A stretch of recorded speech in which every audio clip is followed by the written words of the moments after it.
তবু 80 পেজ থেকে দেখো, হবে।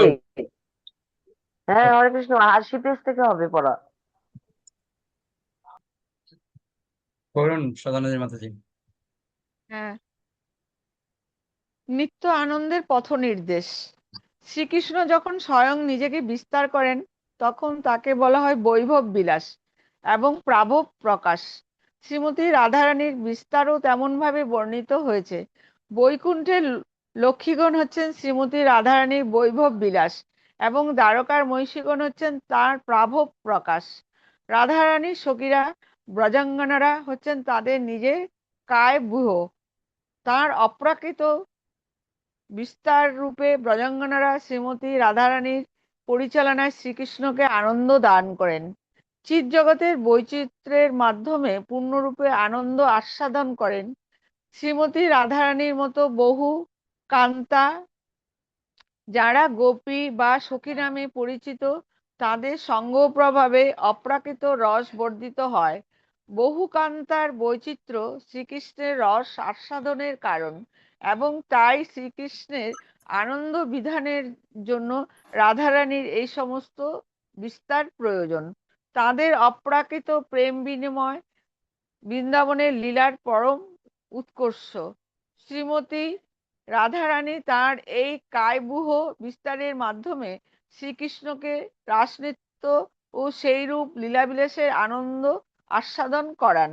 রাসলীলা রূপ পুষ্পের মধ্যবর্তী দলও হচ্ছেন শ্রীমতী রাধারানী।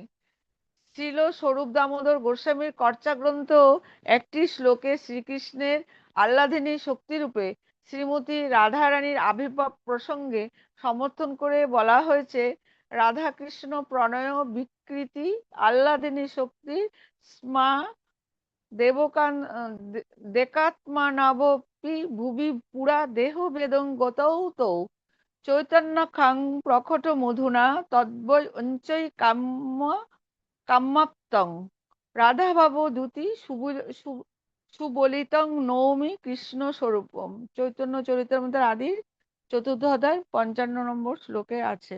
অর্থাৎ শ্রী রাধাকৃষ্ণের প্রণয় ভগবানের আহ্লাদিনী শক্তির বিকার। শ্রীমতী রাধারানী ও শ্রীকৃষ্ণ একাত্মা, কিন্তু একাত্মা হলেও তারা অনাদিকাল থেকে গোলকে পৃথক দেহ ধারণ করে আছেন। এখন সেই দুই চিন্ময় দেহ পুনরায় যুক্ত হয়ে শ্রীকৃষ্ণ চৈতন্য নামে প্রকট হয়েছেন। শ্রীমতী রাধারানীর এই ভাব ও অঙ্গকান্তি যুক্ত শ্রীকৃষ্ণ স্বরূপ শ্রীকৃষ্ণ চৈতন্যকে আমি প্রণতি নিবেদন করি। বাস্তবিকই শ্রী গৌরাঙ্গদেবের তাৎপর্য বুঝতে হলে শ্রীমতী রাধারানীকে ভালোভাবে বুঝতে হয়। শ্রী চৈতন্য চরিতামৃত গ্রন্থে পরবর্তী শ্লোকে আদি 4th অধ্যায়ের 82 শ্লোকে বর্ণিত শ্রীমতী রাধারানীর নামগুলির দ্বারা তাকে সম্বোধন করা হয়।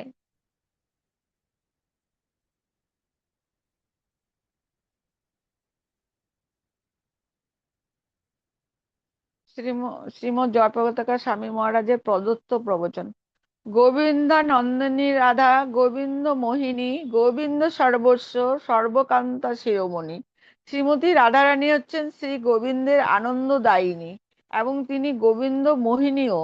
তিনি গোবিন্দের সর্বস্ব এবং সমস্ত কান্তাদের শিরোমণি। দেবী কৃষ্ণময়ী প্রক্তা রাধিকা পরদেবতা সর্বলক্ষ্মীময়ী সর্বকান্তি সম্মোহিনী পরা। পরদেবতা অর্থাৎ পরম আরাধ্য শ্রীমতী রাধারানী সাক্ষাৎ কৃষ্ণময়ী সর্বলক্ষ্মীময়ী সর্বকান্তি কৃষ্ণ সন্মোহিনী ও পরাশক্তি বলে কথিত হয়েছেন। এই শ্লোকটি বৃহৎ গতিময়ী তন্ত্র থেকে শ্রী চৈতন্য চরিতামৃত গ্রন্থে শ্রীমতী রাধিকার মাহাত্ম্য বর্ণনা প্রসঙ্গে উদ্ধৃত হয়েছে। আদি লীলা 4th অধ্যায় 83 নম্বর শ্লোক। দেবী কহে দত্তমানা পরম সুন্দরী কিংবা কৃষ্ণ পূজার ক্রীড়ার বসতি নগরী। কৃষ্ণময়ী কৃষ্ণ যার ভিতরে বাহিরে যাহা যাহা নেত্র পড়ে তাহা কৃষ্ণ স্ফুরে। দ্যুতি বিশিষ্টা পরম সুন্দরী বলে কিংবা কৃষ্ণ পূজারূপ যে ক্রীড়া তার বসতি স্থান বলে তিনি দেবী। যার অন্তরে এবং বাইরে সর্বত্রই কৃষ্ণ বিরাজ করছেন, তিনি এই কৃষ্ণময়ী। তিনি যেখানে দৃষ্টিপাত করেন সেখানেই তিনি কৃষ্ণকে দর্শন করেন। কিংবা প্রেম রসময় কৃষ্ণেরও স্বরূপ, তারও শক্তি তারও সহায় হয় একরূপ। কৃষ্ণ বাঞ্ছা পূর্তি রূপ করে আরাধনে, অতএব রাধিকা নাম পুরাণে বাখানে। কিংবা তিনি শ্রীকৃষ্ণেরই স্বরূপ, কেননা তিনি প্রেম রসময়। শ্রীকৃষ্ণের শক্তি এবং স্বয়ং শ্রীকৃষ্ণ অভিন্ন। তার আরাধনা হচ্ছে কৃষ্ণ বাঞ্ছা পূর্তি, তাই পুরাণে তাকে রাধিকা বলে বর্ণনা করা হয়েছে। রাধা নামটি প্রকাশিত হয়েছে আরাধনা শব্দ থেকে, যার অর্থ হচ্ছে উপাসনা করা। যিনি শ্রীকৃষ্ণের আরাধনায় সর্বশ্রেষ্ঠা, তাঁরই নাম রাধিকা।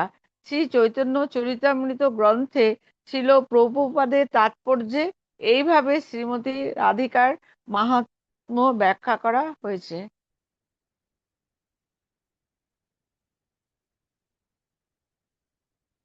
গোপিকাগণের প্রধানা হচ্ছেন শ্রীমতী রাধারানী।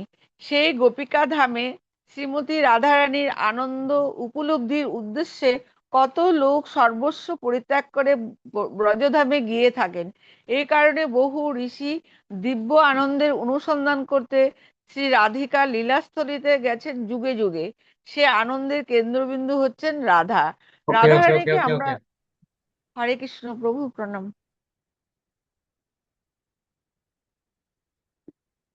সুনির্মলা মাতাজি পড়ুন। হরে কৃষ্ণ প্রভু প্রণাম। রাধারানীকে আমরা সবাই বেশি বুঝতে পারবো না, কৃষ্ণকে আমরা ভালো বুঝি। রাধারানী আমাদের সকলের পূজনীয়া, তিনি হচ্ছেন অলৌকিক, অতুলনীয়া এবং শক্তিমত্তার অদ্বিতীয়া। শ্রী রাধা ভজনা করলে তবেই শ্রীকৃষ্ণ ভজনার পথ খুঁজে পাওয়া যায়। শ্রী রাধিকা শ্রীকৃষ্ণের সঙ্গ লাভে অসীম আনন্দ লাভ করেন। শ্রীকৃষ্ণ শ্রী রাধিকার মাধ্যমে সর্বাপেক্ষা বেশি প্রেমানন্দ উপভোগ করে থাকেন। সমস্ত লক্ষ্মীর গোপীর মধ্যে প্রধান হচ্ছেন রাধা। যখন শ্রীকৃষ্ণ বৃন্দাবনে আবির্ভূত হয়েছেন, তখন অল্প সময়ের ব্যবধানে রাধারানীরও আবির্ভাব হয়। শ্রী রাধারানীর জন্মের সময় থেকেই দুই চক্ষু মুদিত রাখতেন। সকলেই ভাবলেন, রাজা বৃষভানুও ভাবলেন তার কন্যা অন্ধ হয়েই জন্মগ্রহণ করেছেন। পরে একদিন ঘটনাক্রমে শিশু কৃষ্ণ এসে যখনই শিশু কন্যা রাধারানীর মুখের উপর ঝুঁকে তাকে দেখতে চাইলেন, অমনি রাধা তার চোখ মেলে তাকিয়ে জীবনে প্রথম তার চক্ষু সার্থক করলেন শ্রীকৃষ্ণের মুখচন্দ্রিমা দর্শন করে। সে এক অলৌকিক যোগাযোগ। শ্রী রাধিকার জন্মতিথি রাধাষ্টমী উদযাপন করলে শতযজ্ঞ অনুষ্ঠানের সুফল অর্জন করা যায়। রাধাষ্টমী যে পালন করে তার একাদশী পালনের সুফল থেকেও শতগুণ ফল লাভ হয়। যে রাধাষ্টমী পালন করে তার এতই সম্পদ হয় যে যা মেরু পর্বতে যত সোনা সঞ্চিত আছে তার থেকেও বেশি সম্পদ লাভ করে। যারা রাধাষ্টমী পালন করে তারা সবাই শুদ্ধ কৃষ্ণ ভক্ত হয়ে ওঠে। এক পাপী ভাবলো অনন্যভাবে ধন সম্পদ অর্জন করব এবং নিজের আলোয় ছেড়ে দান ধ্যান করব। এক জায়গায় গিয়ে সে দেখলো ভক্তগণ কোনো উৎসবের আয়োজন করেছে। সেখানে শ্রীমতী রাধারানীর পূজার চন্দন, দীপ, ধূপ, কাপড়, খাদ্যদ্রব্য, কীর্তন গীতের আয়োজন ছিল। তখন পাপী লোকটি জিজ্ঞেস করলো, আপনারা কি করছেন?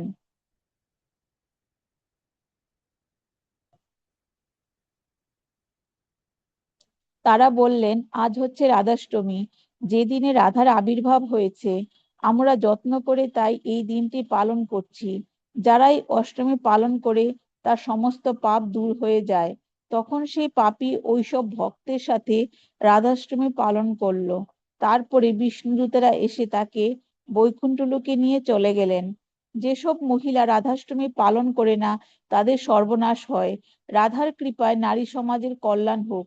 কিন্তু অনেকেই জানে না রাধারানীর মাহাত্ম্য। শ্রীকৃষ্ণের যেমন অনন্ত গুণ, শ্রী রাধিকারও অনন্ত গুণ।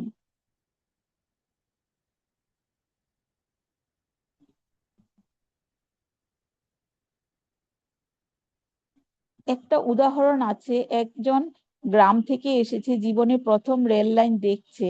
সবাই বলেছে লাইনের কাছে দাঁড়ালে ট্রেন দেখা যাবে। ট্রেন কিরকম দেখতে হরে তার কৃষ্ণ কোনো প্রভু প্রণাম। বলছি হেডলাইনের পিছনে ট্রেন আছে, এইটা আসবে হেডলাইন।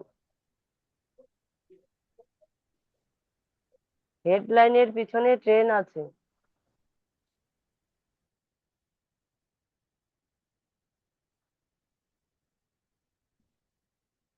হেডলাইটের পেছনে ট্রেন আছে। এক জায়গায় শ্রীকৃষ্ণ বলেছেন, অহং বীজপ্রদ পিতা, আমি সবকিছুর বীজ প্রদানকারী পিতা। অনেক চিন্তাশীল ব্যক্তি আলোচনা করে কি আগে হলো, ডিম বা না মুরগি। এখানে শ্রীকৃষ্ণ বলেছেন আমি সমস্ত বীজের স্বরূপ, অর্থাৎ বীজটি আগে হলো এবং বীজ হচ্ছে শ্রীকৃষ্ণ। শ্রীকৃষ্ণ থেকে সবকিছুর উৎপত্তি হয়েছে। গীতা 14 অধ্যায় 4 নম্বর শ্লোক। স্থাবর মানে যেসব জীব অচল, যেমন গাছ, জঙ্গম হলো কীট, পতঙ্গ, পাখি যারা চলে, সবকিছুই ভগবান শ্রীকৃষ্ণের থেকে আসছে। এই থেকে আমরা বুঝতে পারি আমরা সবাই শ্রীকৃষ্ণের সন্তান। অনেকে মনে করেন তিনি নিরাকার এবং নিরাকার ব্রহ্ম হচ্ছে মূল কারণ। নিরাকার ব্রহ্ম ভগবান শ্রীকৃষ্ণের একটি স্বরূপ, তার নিজের অঙ্গের জ্যোতি। গীতার 14 অধ্যায়ে তিনি বলেছেন আমি নির্বিশেষ ব্রহ্মের প্রতিষ্ঠা বা আশ্রয়। অনেকে মনে করেন এই জগতের আকার হচ্ছে পরম ব্রহ্ম, তো নিরাকার। এই সোজা ব্যাপার বিবাদ কিসের? কিন্তু দিন সাদা রাত কালো, এ তো জড় বুদ্ধি। সাদা কালো দিন রাত এগুলো হচ্ছে বিষয়বস্তু। এইভাবে অনুবাদ করে পরম ব্রহ্মকে বোঝা যায় না। পরম ব্রহ্ম বুঝতে হলে তার কাছ থেকেই জানতে হবে। গীতাতে শ্রীকৃষ্ণ ব্যাখ্যা করেছেন আমি কে।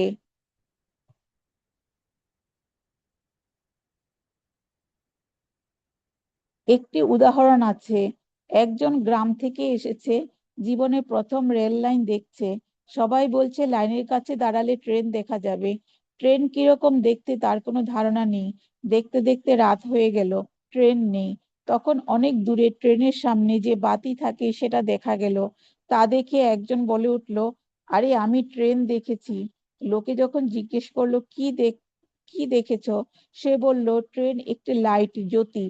আরেকজন ইঞ্জিন দেখেছে, সে বলল আর দুদিকে ধোঁয়া, পিপ পিপ শব্দ আর চারদিকে ধুলোবালি। এই বলে আমি ট্রেন দেখেছি চিৎকার করতে করতে বাড়ি ফিরে গেল। যে দেখেনি সে জানালো ট্রেনের একটা রূপ আছে, কালো লোহার আর চারদিকে ধুলোবালি ছড়িয়ে থাকে। কিন্তু আরেকজন সেখানে দাঁড়িয়ে থেকে দেখলো ট্রেন স্টেশনে থামলো, ড্রাইভার, টিকিট চেকার, অনেক যাত্রী, সেখানে মুড়ি বেচা হয় ইত্যাদি। তারপর ট্রেন স্টেশন ছেড়ে চলে যায়, তাও দেখলাম। এই জীবন থেকে চলে গেলে প্রথমে ব্রহ্মজ্যোতি দর্শন হয়, মনে হবে পরম ব্রহ্ম দেখছি। ঠিক যেমন ট্রেনের বাতি দেখা লোকটি বাড়ি ফিরে গেল, কিন্তু দ্বিতীয় জন ধৈর্য ধরে দেখেছে জ্যোতি কোথা থেকে আসছে। যোগীরা জানে পরম ব্রহ্মের পরমাত্মা রূপ থেকে রশ্মির ছটা বিকিরণ হয়, তবে রূপটা জানে না। কিন্তু ভক্তিযোগী হচ্ছেন তৃতীয় ব্যক্তির মতো, সে ট্রেন, ইঞ্জিন, যাত্রী সমস্ত কিছু দেখছে। ভক্তিযোগী গোলক বৃন্দাবনে যায়, সেখানে দেখে ভগবান শ্রীকৃষ্ণ, রাধারানী, অষ্টসখী, মা যশোদা, নন্দ মহারাজ, গোপজন, গিরি গোবর্ধন সবকিছু আছে, শ্রীকৃষ্ণ একলা নেই। ভক্তিযোগী উপলব্ধি পায় যে ভগবান আনন্দময়, বহু পার্ষদ নিয়ে থাকেন। ওকে ওকে ওকে হরে মালিনী কৃষ্ণ মাতাজি প্রভু পড়ুন। প্রণাম। হরে কৃষ্ণ প্রভু প্রণাম। এখন প্রথম জন ঠিকই ধরেছে, ট্রেনের একটা বাতি তো থাকেই, কিন্তু যারা মনে করছে বাতি সবকিছু, বাতিটা একটা অংশ মাত্র। তেমনি যে মাত্র ইঞ্জিনের রূপ ধরলো সেও মিথ্যা নয়, আংশিক একটা উপলব্ধি। কিন্তু ভক্তিযুগের পূর্ণ উপলব্ধি আছে। যারা নিরাকারবাদী তারা বুঝতে পারে না ভক্ত কেন এভাবে ভগবানকে পূজা করে, ভক্তি করে। তারা অনুমান করে যে সবকিছু শূন্য। কিন্তু আমাদের জীবনের অভিজ্ঞতা থেকে এমন কিছু আছে কি যা শূন্য থেকে এসেছে? কিছু নেই থেকে কিছু হয় না। কি করে হবে? এটা অসম্ভব ব্যাপার। ভগবান শ্রীকৃষ্ণ সচিন্তানন্দ গুণ সমন্বিত, এই হিসাবে তিনি নির্গুণ। জড়জাগতিক গুণ নেই, পারমার্থিক গুণ বিপুল আছে। সেই ভগবান শ্রীকৃষ্ণ আমাদের সকলের কারণ, আমরা তার থেকে এসেছি। এই জন্য সকলের পক্ষে তার সেবা করা, ভক্তি করা, পূজা করা স্বাভাবিক কর্তব্য থাকে। গীতাতে এই কথাও বলা আছে, আমরা যদি ভগবানের অংশ হই তবে আমাদের উচিত তার সেবা করা। অংশীকে সেবা করবে। আমাদের হাত হচ্ছে আমাদের দেহের অংশ, হাত দেহকে সেবা করবে। হাত যদি কোনো কাজ না করে দেহের সাথে জুড়ে থাকে তাহলে সে রোগী। আমরা যদি বলি ভগবানের সেবা করব না, নিজের ইন্দ্রিয় তৃপ্তি সাধন লালসাই করব, তাহলে আমরাও রোগী, অকাজী, এবং তার ফলে আমাদের দুঃখ কষ্ট। আমরা যদি ভগবানের সেবা করি তাহলে আমাদের স্বাভাবিক আনন্দ আস্বাদন হয়। তিনি আমাদের স্বরূপ। যত আচার্য, যত সম্প্রদায়, সকলের পিতা তিনি। শঙ্করাচার্য, রামানুচার্য, মধ্বাচার্য, বিষ্ণু স্বামী, শ্রী চৈতন্য মহাপ্রভু সবাই গীতাকে মানেন। বেদের সার হচ্ছে গীতা। গীতার মধ্যে শ্রীকৃষ্ণ বলেছেন, আমি সমস্ত বীজের স্বরূপ। অর্জুন শ্রীকৃষ্ণের সখা, আর শ্রীকৃষ্ণই হলেন পার্থ সারথী। তিনি সমস্ত জীবের তারণকর্তা, কিন্তু তার বন্ধুর জন্য তিনি রথের সারথী হলেন। ভগবান পরম ঈশ্বর, তিনি বিশ্বরূপ দেখালেন অর্জুনের কাছে, কিন্তু ভালোবাসা প্রেমের জন্য তার ভক্তকে সেবা করছেন।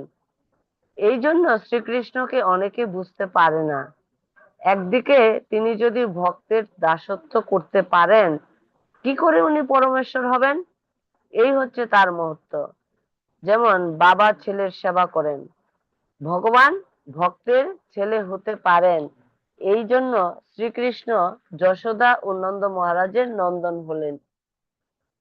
সর্বধর্ম স্বীকার করে যে ভগবান হচ্ছেন পরম পিতা, গীতা তাও বলছেন। কিন্তু তার উপরেও গীতা বলছেন যে ভগবান তার ভক্তের জন্য কেবল পরম পিতা নন, তিনি ভক্তের অভিলাষ পূর্ণ করতে চান। বাবা সব সময় ছেলের সেবা করতে চান। অন্য কোনো ধর্মে কিন্তু এটা শোনা যায় না। এই জন্য এটা হচ্ছে পিএইচডি ধর্ম। এখানে রহস্য আছে। শ্রীকৃষ্ণ বলছেন অর্জুনের কাছে, কতগুলি রহস্য আমি তোমার কাছে বলছি, গুহ্য তত্ত্ব। ভগবান কি করে তার ভক্তের অধীন হতে পারেন? ভালোবাসা, প্রেমের দ্বারা। এটা একটা রহস্য। এটা সবার কাছে বিস্তারিত বলা যায় না। যারা হিংসা করে, যারা ভগবানকে মানে না, স্বীকার করে না, ভগবানের কাছে যারা প্রণাম করবে না, ভক্তি করবে না, তাদের কাছে বললেও তারা কি বুঝবে? সরল যারা, তারা বুঝতে পারবে ভগবানের মাহাত্ম্য। যে ইচ্ছা করলে ভক্তের অধীনে আসতে পারে ভক্তবৎসল। যত আমরা ভগবানের কথা শ্রবণ করি, মনে হয় এইরকম প্রভুর কেন সেবা করব না? এত দয়াময়, এত কৃপালু, কেন কেউ তার আশ্রয় নেবে না? এই জগতে আমরা সবাই চেষ্টা করছি প্রভু হতে, সবাই চায় যে সবাই তার সেবা করুক। যেন দাস হওয়া মানে ঘৃণার ব্যাপার। ভগবানের অন্তরঙ্গ সেবক হতে পারলে এর থেকে আর বড় জিনিস নেই। তাই তার দাস হওয়া অনুশীলনে পিএইচডি লাভ করা যায়। হেডলাইট দেখার পরও তার পেছনে যে ট্রেন আছে, তার যাত্রী, ড্রাইভার, ট্রেকার, স্টেশন ইত্যাদি সবকিছু সম্বন্ধে জানা হয়ে যায়। এই জন্য শ্রী চৈতন্য মহাপ্রভু সকলের কাছে কৃষ্ণ প্রেম বিতরণ করলেন, কৃষ্ণ ভক্তি অনুশীলন করতে আদেশ দিলেন। সবাই যেন কৃষ্ণ নাম করে তার জীবন ধন্য করে তুলে। ওকে আর ওকে পড়বো? হরে ওকে কৃষ্ণ। প্রণাম। এবার শুনবে একটু কার কি পয়েন্ট ভালো লেগেছে। খুব গুরুত্বপূর্ণ কিছু কথা বলছেন।